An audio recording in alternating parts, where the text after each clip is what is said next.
శ్రీ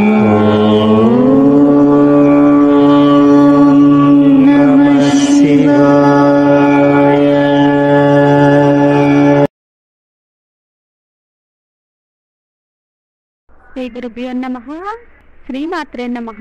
ఈరోజు మనము ఒక చమత్కారవంతమైన పరిహారం గురించి తెలుసుకుందాము.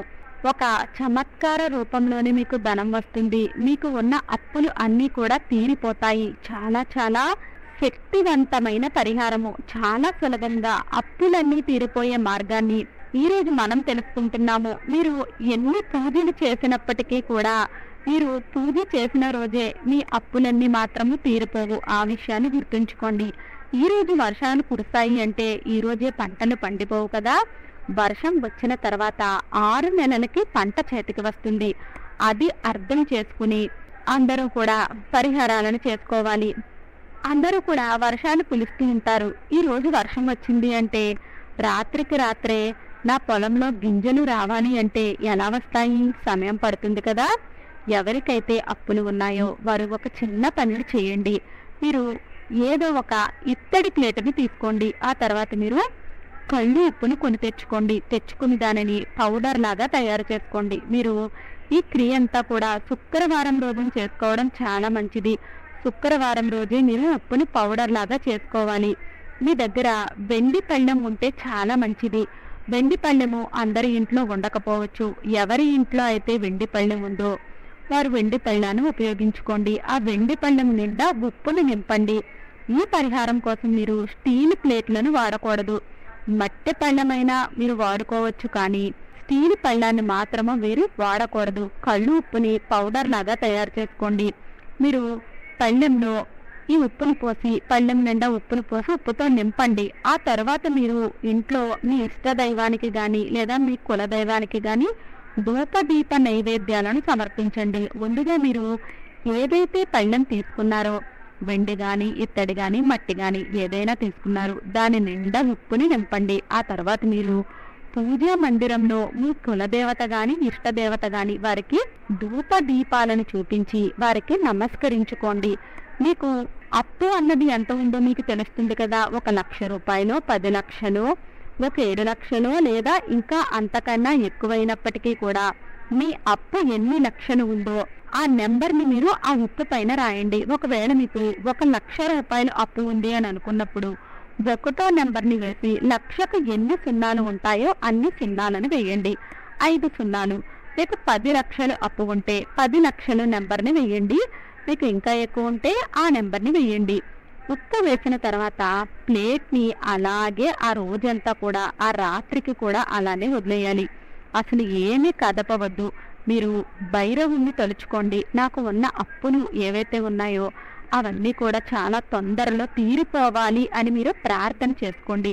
మీరు ఆ పళ్ళాన్ని పూజా గదిలో ఎలా పెడతారు అంటే, మీరు వెళ్ళి మళ్ళీ పూజ చేసుకోవడానికి మీకు అనుకూలంగా ఉండే విధంగా ఆ పళ్ళాన్ని మీరు ఉంచుకోవాలి. ఎందుకంటే ఆ పళ్ళాన్ని అసలు కదపకూడదు. ఆ రాసిన నెంబర్ ఏదైతే ఉందో అది అస్సలు కదలకూడదు. మరుసటి రోజు ఉదయాన్నే మళ్ళీ మీరు పూజ చేసుకోండి. పూజలు చేయమంటే ఏదో పెద్ద పెద్ద పూజలు చేయవలసిన అవసరమైతే ఏమీ లేదు. ఒక దీపాన్ని వెలిగించండి, ధూపాన్ని చూపించండి.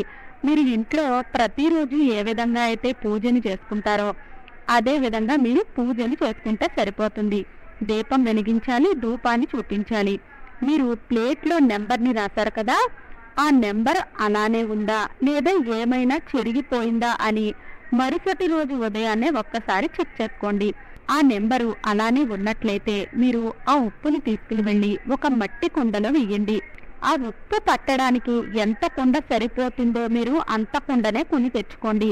ఒకవేళ మీరు ఉప్పు మీద రాసిన నెంబర్ కనుక కరిగిపోయినా చెరిగిపోయినా ఈ పరిహారాన్ని మీరు మళ్ళీ చేసుకోవాలి. ఒకవేళ కరగకపోయినట్లయితే ఆ ఉప్పును కుండలో వేసేయండి. ఆ నెంబర్ అదే విధంగా ఉంది, కొంచెం కూడా చెరగకుండా ఉన్నట్లయితే ఆ ఉప్పుని కుండలో నింపండి. దానిపైన మూతిని ఒక గుడ్డతో కట్టేయండి. మీరు మీ పూజా మందిరంలోనే ఒక పక్కగా ఆ కుండను అలాగే ఉంచేయండి. 11 రోజుల పాటు ఆ కుండ మీ ఇంట్లోనే ఉండాలి. మీరు ఆ కుండని ఏమీ చేయకూడదు.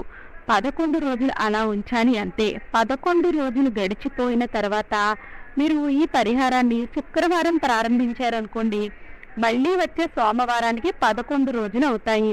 ఒకవేళ బుధవారం ప్రారంభించినట్లయితే మళ్ళీ వచ్చే శనివారం నాటికి 11 రోజులు అవుతాయి. 11 రోజులు పూర్తి అయిపోయిన తర్వాత ఎక్కడైతే నది ఉంటుందో, మీరు ఎంత దూరంలో ఉన్నా సరే నది, మీరు అక్కడికి వెళ్ళి ఈ పరిహారాన్ని మీరు చేసుకోవాలి. ఎందుకు అంటే చాలా అప్పులలో కూరుకుపోయాము, చాలా బాధలు ఇబ్బందులు పడుతున్నాము అని అనుకున్నవారు మరి ఈ కొద్దిగా కష్టాన్ని పడాలి కదా. మీకున్న అంత పెద్ద కష్టం తీరిపోవాలి అంటే ఈ చిన్న కష్టాన్ని మీరు పడాలి. అందువలన మీరు నది దగ్గరికి వెళ్ళవలసిందే. ఆ ఉప్పుని మీరు నీటిలో వెయ్యాలి.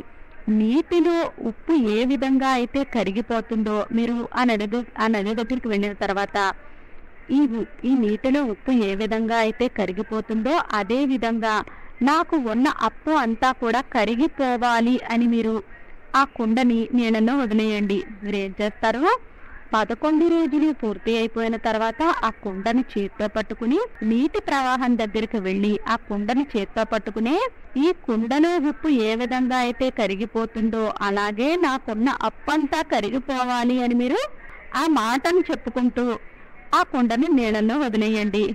ఇది చాలా శక్తివంతమైన పరిహారము. ఎవరైతే అప్పులలో కూరుకుపోయి ఉన్నారో వారు ఈ పరిహారాన్ని శుక్రవారం రోజు ప్రారంభించండి. ముందుగా ఇంట్లో ఇష్ట దైవానికి కులదైవానికి పూజ చేయండి. పూజ చేసిన తర్వాత మీరు ఉప్పుని పళ్ళెంలో వేసుకుని ఉంచుకున్నారు కదా, ముందే పళ్ళెంలో ఉప్పుని నింపుకుని తర్వాతే మీరు పూజ చేసుకోవాలి. ఆ తర్వాత అప్పు ఎంత ఉందో ఆ సంఖ్యను మీ పూజ పూర్తయిపోయిన తర్వాత ఆ సంఖ్యను ఉప్పు మీద రాయాలి. అది నెంబర్లలోనే రాయాలి. ఒకవేళ మీరు రాసిన నెంబరు అనేది మరుసటి రోజుకి కరిగిపోయినా చెరిగిపోయినా మీరు అర్థం చేసుకోండి, మీకు ఏదో గ్రహ దోషం ఉంది అని. ఏదైనా గ్రహ దోషాలు ఉన్నట్లయితే మీరు రాసిన నెంబరు అనేది మరుసటి రోజుకి దానిపైన సరిగ్గా ఉండదు. అప్పుడు మీరు మళ్ళీ తిరిగి పూజ చేసుకుని మళ్ళీ నెంబర్ని రాసుకోవాలి. ముందు నెంబర్ని రాసిన ఉప్పుని మీరు ఏదైనా చెట్టు మొదట్లో వేసేయాలి, లేదా ఎక్కడైనా నీళ్ళల్లో వేసేయండి. మళ్ళీ కొత్తగా ఉప్పుని తెచ్చుకుని మళ్ళీ మీరు నెంబర్ని రాసుకోవాలి. మళ్ళీ భగవంతుణ్ణి ప్రార్థించుకోవాలి. భైరవుణ్ణి ప్రార్థించండి మీ పని పూర్తి చెయ్యమని. మీరు రెండవసారి చేసినప్పుడు నెంబర్స్ ఏమీ కరిగిపోలేదు, అలానే ఉన్నాయి అని అనుకున్నప్పుడు మీరు పరిహారాన్ని కంటిన్యూ చేయండి. ముందు రోజు చేసినప్పుడు గ్రహ దోషాల కారణంగా ఆ నెంబర్స్ అనేవి చెరిగిపోయాయి. ఆ తర్వాత మీరు ఉప్పును తీసుకుని వెళ్ళి ప్రవహిస్తున్న నదిలో వదిలేయండి. చాలా చమత్కారవంతంగా మీకు ఉన్న అప్పులన్నీ కూడా చాలా తొందరలోనే తీరిపోతాయి. చేసి చూడండి. వీడియో నచ్చినట్లయితే లైక్ చేయండి. వీడియో నచ్చినట్లయితే మన విరాట్ మంత్ర ఛానల్ని లైక్ చేయండి, షేర్ చేయండి, సబ్స్క్రైబ్ చేసుకోండి. వీడియో నచ్చినట్లయితే కామెంట్ బాక్స్లో జై శ్రీరామ్ అని తప్పక కామెంట్ చేయండి.